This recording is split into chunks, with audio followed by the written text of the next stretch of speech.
ಬೆಂಗಳೂರಿನಲ್ಲಿ ಬಿಎಂಟಿಸಿ ಬಸ್ಗೆ ಬಲಿಯಾಗಿರ್ತಕ್ಕಂಥ ಘಟನೆಗಳು ಜಾಸ್ತಿ ಆಗ್ತದೆ. ಇವತ್ತು ಕೂಡ ನಗರದ ರಾಜಾಜಿನಗರ ಫಸ್ಟ್ ಬ್ಲಾಕ್ ಅಲ್ಲಿ 9 ವರ್ಷದ ವಿದ್ಯಾರ್ಥಿನಿ ಭುವನ ಅಂತಕ್ಕಂಥ ವಿದ್ಯಾರ್ಥಿನಿ ಸ್ಥಳದಲ್ಲೇ ದಾರುಣವಾಗಿ ಸಾವನ್ನಪ್ಪಿದ್ದಾರೆ. ಈಗಾಗಲೇ ಏನು ಫೋರ್ಟಿಸ್ ಆಸ್ಪತ್ರೆ ಬಳಿ ಅವರ ಪೋಷಕರ ಆಕ್ರಂದನ ಮುಗಿಲು ಮುಟ್ಟಿದೆ. ರಾಜಾಜಿನಗರ ಫಸ್ಟ್ ಬ್ಲಾಕ್ ಫೋರ್ಟಿಸ್ ಆಸ್ಪತ್ರೆ ಬಳಿ ಏನು ಮೃತದೇಹವನ್ನು ತರಲಾಗಿತ್ತು. ಪೋಷಕರು ಕೂಡ ಇಲ್ಲೇ ಇದ್ದಾರೆ. ಪೋಷಕರ ಆಕ್ರಂದನ ಈಗಾಗಲೇ ಕೂಡ ಮುಗಿಲು ಮುಟ್ಟಿದೆ. ಗೋಳಾಡ್ತಾ ಇದ್ದಾರೆ. ಬಿಎಂಟಿಸಿ ವಿರುದ್ಧ ಏನು ಆಕ್ರೋಶವನ್ನು ಹೊರ ಹಾಕ್ತಾ ಇದ್ದಾರೆ. ಯಾಕಂದ್ರೆ ಏನು ಇಷ್ಟು ವರ್ಷ ಸಾಕಿದ್ದಂತ ತಮ್ಮ ಮಗಳು ಈ ರೀತಿಯಾಗಿ ದಾರುಣವಾಗಿ ಸಾವನ್ನಪ್ಪಿರ್ತಕ್ಕಂಥದ್ದು ಅವರಿಂದ ತಡ್ಕೊಳ್ಳೋದಕ್ಕೆ ಸಾಧ್ಯವಾಗ್ತಾ ಇಲ್ಲ. ಈಗಾಗಲೇ ಭುವನ 9 ವರ್ಷದ ಭುವನ ಸಾವನ್ನಪ್ಪಿದ್ದಾರೆ. ಮೃತದೇಹವನ್ನ MS ರಾಮಯ್ಯ ಆಸ್ಪತ್ರೆಗೆ ಮರಣೋತ್ತರ ಪರೀಕ್ಷೆಗೆ ಕಳಿಸಿಕೊಡಲಾಗಿದೆ. ಕುಟುಂಬಸ್ಥರು ಸದ್ಯಕ್ಕೆ ಇಲ್ಲೇ ಇದ್ದಾರೆ. ಅವರ ಒಂದು ಆಕ್ರಂದನ ನಿಜಕ್ಕೂ ಕೂಡ ಕರುಳು ಹಿಂಡುವಂತ ರೀತಿಯಲ್ಲಿ ಕಂಡು ಬರ್ತಾ ಇದೆ. ದೃಶ್ಯಾವಳಿಗಳು ನೀವು ಗಮನಿಸ್ತಾ ಇದ್ದೀರಾ. ಬಿಎಂಟಿಸಿ ಚಾಲಕರ ಬೇಜವಾಬ್ದಾರಿ ನಿರ್ಲಕ್ಷ್ಯದ ಚಾಲನೆಯಿಂದ ಈ ರೀತಿ ಘಟನೆ ಆಗಿದೆ ಅಂತ ಹೇಳಿ ಹಿಡಿ ಶಾಪವನ್ನ ಹಾಕ್ತಾ ಇದ್ದಾರೆ.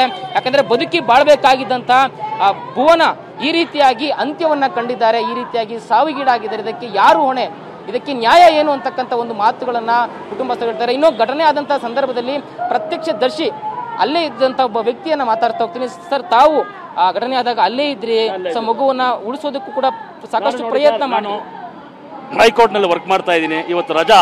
ನನ್ನ ಸ್ನೇಹಿತರು ನೋಡಬೇಕು ಅಂತ ನನ್ನ ಫಸ್ಟ್ ಬ್ಲಾಕ್ ರಾಜಾಜಿನಗರದ ನಮ್ಮ ಹಳೆ ಅಡ್ಡ ಒಂದು ಬಸ್ಸು ಪಾಸ್ ಆಗಿದ್ದು ನಾನು ನೋಡಿದೆ.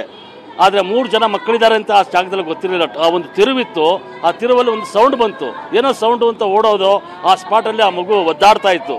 ಅಷ್ಟು ನೋಡುವಾಗ ಜನಗಳು ತುಂಬ ಜನ ಪಬ್ಲಿಕ್ ಸೇರಿಕೊಳ್ತು. ಯಾರೂ ಸಹಾಯಕ್ಕೆ ಬರಲಿಲ್ಲ.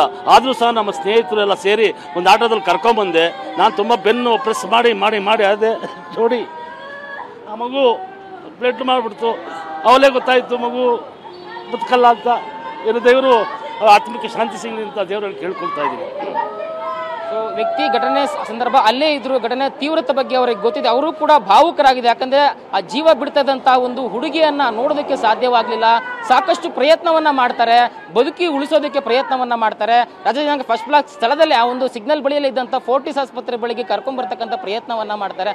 ಆದ್ರೆ ಆ ವಿದ್ಯಾರ್ಥಿನಿ ಬದುಕು ಉಳಿಯಲ್ಲ. ದುರದೃಷ್ಟವಶಾತ್ ಪ್ರಾಣವನ್ನ ಕಳ್ಕೊಂತಾರೆ. ಯಾಕಂದ್ರೆ ಬಿಎಂಟಿಸಿ ಇನ್ನಾದ್ರೂ ಕೂಡ ಘಟನೆಗಳು ಮೇಲಿಂದ ಮೇಲೆ ನಡೀತಾ ಇದೆ. ಆದ್ರೂ ಕೂಡ ಯಾಕೆ ಇದಕ್ಕೆ ಕಡಿವಾಣ ಆಗ್ತಕ್ಕಂಥ ಕೆಲಸಕ್ಕೆ ಇನ್ನೂ ಕೂಡ ಬಿಎಂಟಿಸಿ ಸಂಸ್ಥೆ ಮುಂದಾಗ್ತಾ ಇಲ್ಲ. ಕಟ್ಟುನಿಟ್ಟಾಗಿ ಚಾಲಕರಿಗೆ ಒಂದು ನಿಯಮಗಳ ಬಗ್ಗೆ ಹೇಳಬೇಕಾಗಿತ್ತು. ಬೇಜವಾಬ್ದಾರಿಯುತವಾಗಿ ಏನು ಚಾಲನೆ ಮಾಡ್ತಾರೆ ಅದಕ್ಕೆ ಕಡಿವಾಣ ಆಗ್ತಕ್ಕಂಥ ಕೆಲಸವನ್ನ ಇನ್ನಾದ್ರೂ ಕೂಡ ಬಿಎಂಟಿಸಿ ಮಾಡಬೇಕಾಗಿದೆ. ಕ್ಯಾಮರಾ ಪರ್ಸನ್ ರಘು ಜೊತೆ ಲಕ್ಷ್ಮೀ ನರಸಿಂಹ, TV9 ಬೆಂಗಳೂರು.